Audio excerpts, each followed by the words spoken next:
What's up, guys? It is I, once again, Joseph Cohen Mason, and today, guys, I want to talk about and review the 2010 Japanese revenge mystery thriller, which is Confessions, directed by Tatsuya Nakashima and starring Takako Matsu. And this movie, Confessions, is a revenge story told from a female perspective, which we haven't got in a very long time from Japanese cinema, or any cinema in general, not since Park Chan-wook's 2005, I believe, revenge film, which is Sympathy for Lady Vengeance, or Lady Vengeance in some other countries as it is known.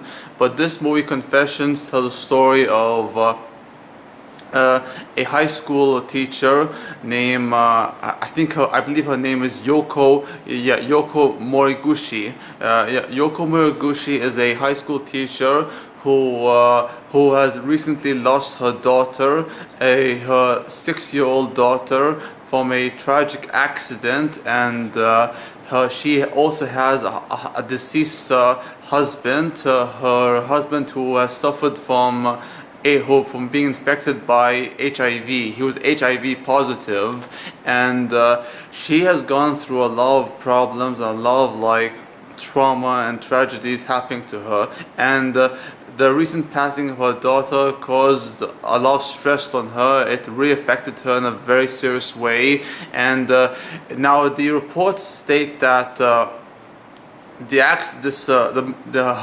passing of her daughter was supposedly an accident, but she believes that her daughter's death was the cause of one of her students in her class, which she teaches in a high school that she works at. And in her classroom, she reveals to her class that she's aware of the fact that the murder of her daughter's passing was no accident, it was murder. And Yoko Moriguchi states that there are 2 students who are responsible for the murder of her daughter, and she refers to them as student A and student B. And after she reveals these students and who they are through subtle hints, the classroom starts to become very hostile and very aggressive towards these 2 students. And the movie from then on focuses on the aftermath and the effect that Yoko Moriguchi's revelation had on the classroom concerning the murder of her daughter and the 2 suspects who she reveals to the classroom, which has been proved by evidence she collected from the police and from other neighbors who were aware of the fact that her daughter's death was no simple accident. And that's when the movie starts. And the movie is a mystery thriller, and it's also a revenge film told from a female perspective, in this case Yoko Moriguchi. And the actress who plays her, Takako Matsu, she is so great. She is amazing in this movie, and I have to also give credit to the cast of the young children, because the kids in this movie are just so great. They are really outstanding, especially 3 main child actors in this movie. 2 boys and 1 girl. The girl is I don't reveal too much, but she gives a very good performance as as someone who's sympathetic towards, who becomes sympathetic towards one of the 2 boys. And the 2 boys are played so well. One of which is a very timid, scared, somewhat,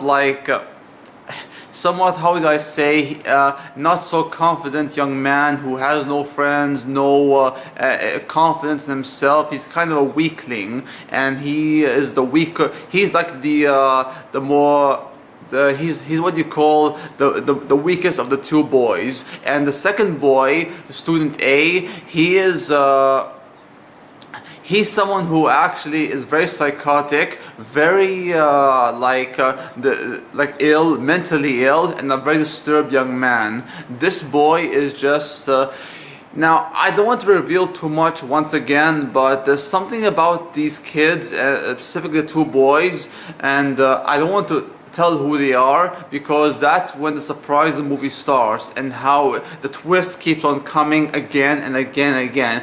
There are so many twists and turns in this movie, and it's just insane. But the performances by the three kids, the girl and the two boys, which you'll find out who they are, and the central performance by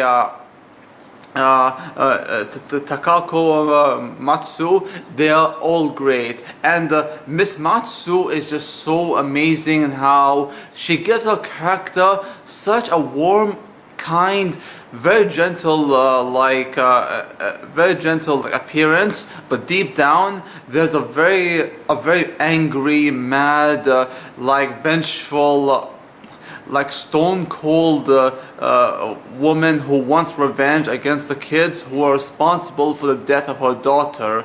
And this film is probably one of the best revenge films I've seen, and not just told from a female perspective, but just in general. It's one of the best revenge films I've seen, and the fact it's told from a female perspective is so great, because usually we have a great film, a great revenge film like Old Boy, or like John Wick, or like Sympathy for Mr. Vengeance, another Park Chan-wook movie, or like The Equalizer, or like the Death Wish series. We gotta love revenge films told from the male perspective, and rarely from the female perspective. And this movie is so well constructed. It has a lot of dark humor. It's somewhat a satire on the idea that kids nowadays, especially in Japan, aren't convicted of the crime they are suspected of, because kids who commit a crime, whether be it murder or like theft or arson or felony, any kind of felony in general, they aren't convicted. No, they're not, because they are protected by the juvenile law of 1947. The juvenile law of 1947 is a law established in Japan that states any minor under the age between 13 and 14, they will not be trialed or convicted, but only be taken care of, given attention. And that basically means in the end that they aren't convicted, and they are okay, and they're set to go free, and they are basically innocent. And this is something which really annoys and really frustrates and angers Yoko Muraguchi, who really is she really has lost her humanity, especially the fact that her daughter is gone, her husband's gone, she's all alone, and she's lost everything that's important to her. And these kids, whether good or bad, this movie, especially the way they perform their characters, especially the way the director Tatsuya Nakashima directs the movie, he gives a lot of humanity to every character. Every character aren't on the right or on the wrong.